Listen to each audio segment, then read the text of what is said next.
नमस्कार मित्रांनो, आज आपण जाणून घेणार आहोत महाराष्ट्र सरकारची एक अतिशय उपयुक्त आणि विद्यार्थ्यांसाठी फायदेशीर योजना. योजनेचं नाव आहे पंडित दीनदयाल उपाध्याय स्वयं योजना, ज्याला आपण स्वयं योजना असं पण म्हणतो.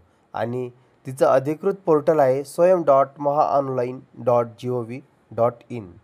तर चला आज आपण बघूया या पोर्टलवर काय काय सुविधा मिळतात, कोण अर्ज करू शकतो, कागदपत्र कोणती लागतात आणि अर्जाची संपूर्ण प्रक्रिया काय आहे, अगदी स्टेप बाय स्टेप. मित्रांनो, महाराष्ट्र शासनाचं हे एक उपक्रम आहे. आदिवासी विकास विभागातर्फे सुरू करण्यात आलेलं या योजनेचा उद्देश आहे ग्रामीण आणि आदिवासी भागातील विद्यार्थ्यांना शिक्षण, वसतिगृह सुविधा आणि आर्थिक मदत उपलब्ध करून देणं. साधं सांगायचं झालं तर शिक्षण घेण्याची इच्छा असलेला एकही विद्यार्थी पैशामुळे मागे राहू नये, हीच या योजनेची भावना आहे. चला आता बघूया कोण पात्र आहेत या योजनेसाठी. उमेदवार महाराष्ट्र राज्यातील रहिवासी असावा. विद्यार्थी आदिवासी विकास विभागाच्या वसतिगृहात प्रवेश घ्यायचा इच्छित असेल तरच अर्ज करू शकते. 5वी पासून ते पदवीधरपर्यंत शिकणारे विद्यार्थी पात्र आहेत.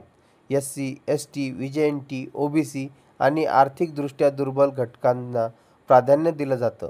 कुटुंबाचं वार्षिक उत्पन्न ठराविक मर्यादेपेक्षा कमी असावं, साधारणतः 2 लाखापर्यंत. आता सगळ्यात महत्त्वाचं, swayam.mahaonline.gov.in हे पोर्टल आहे काय? हे पोर्टल म्हणजे एक ऑनलाईन प्लॅटफॉर्म जिथं विद्यार्थी आणि पालक घरबसल्या अर्ज करू शकतात. वसतिगृह प्रवेशासाठी, शिष्यवृत्तीसाठी किंवा स्वयं योजनेच्या इतर सेवांसाठी. पूर्वी या सगळ्या प्रक्रिया कागदावर होत होत्या. आता सगळं डिजिटल झालं आहे. यामुळे वेळ वाचतो, पारदर्शकता वाढते आणि विद्यार्थ्यांना ऑनलाईन त्यांच्या अर्जाची स्थितीसुद्धा पाहता येते. चला आता सगळ्यात उपयोगी भाग बघूया, अर्ज कसा करायचा. संपूर्ण प्रक्रिया अगदी सोपी आहे. स्टेप 1 आहे, पोर्टलवर जा. सर्वात आधी ब्राउझरमध्ये जा आणि टाईप करा swayam.mahaonline.gov.in. तिथं तुम्हाला मुख्य पेज दिसेल. न्यू रजिस्ट्रेशन असा पर्याय दिसतो. स्टेप 2, नोंदणी करा. न्यू रजिस्ट्रेशनवर क्लिक करा. आता 2 पर्याय येतात, आधारवर आधारित नोंदणी, नॉन आधार नोंदणी. जर तुमचं मोबाईल नंबर आधारला लिंक असेल तर eKYC पर्याय सर्वोत्तम आहे. Step 3, OTP verification.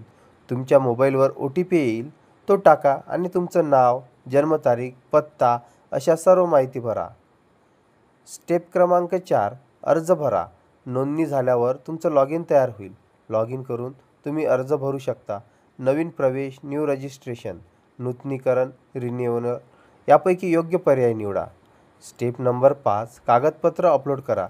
आता लागतील काही आवश्यक कागदपत्र जसे आधार कार्ड, शाळा कॉलेज बोनाफाईड, मागील वर्षाचं मार्कशीट, जात प्रमाणपत्र, उत्पन्न प्रमाणपत्र, bank passbook xerox, passport size photo ही सगळी कागदपत्र स्कॅन करून अपलोड करा. स्टेप नंबर 6, अर्ज सबमिट करा. सगळी माहिती भरल्यावर फॉर्म सबमिट करा. तुम्हाला एक एक्नॉलेजमेंट स्लिप मिळेल, ती डाउनलोड करून ठेवा. त्यानंतर तुमचा अर्ज संबंधित वसतिगृह किंवा प्रकल्प कार्यालयात पडताळणीसाठी जातो. अर्ज केल्यानंतर काय तर मित्रांनो, अर्ज सबमिट केल्यानंतर काही दिवसांनी तुम्ही लॉगिन करून तुमचा अर्जाचा स्टेटस पाहू शकता. जर काही कागदपत्र चुकीची असतील तर पोर्टलवर एडिट करून ती दुरुस्त करता येतात. अर्ज मंजूर झाल्यानंतर विद्यार्थ्याला वसतिगृह प्रवेश मंजूर होतो आणि आर्थिक लाभ थेट बँक खात्यात जमा होतो. सामान्य चुका आणि टिप्स. तर मित्रांनो, अर्ज करताना या गोष्टी नक्की लक्षात ठेवा. मोबाईल नंबर आणि ईमेल ID चालू असावा, कारण त्यावर OTP येतो. कागदपत्र स्पष्ट आणि स्कॅन केलेली असावीत.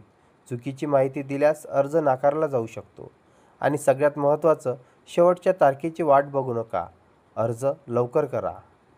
तर मित्रांनो, swayam.mahaonline.gov.in हे पोर्टल म्हणजे विद्यार्थ्यांसाठी एक डिजिटल दार आहे, जिथून शिक्षण, वसतिगृह आणि आर्थिक मदत सगळं एका क्लिकवर मिळू शकतं.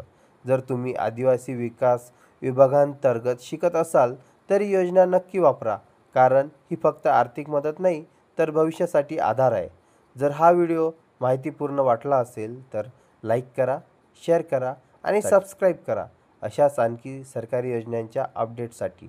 मित्रांनो, धन्यवाद मित्रांनो, तुम्ही शेवटपर्यंत व्हिडिओ बघितल्याबद्दल.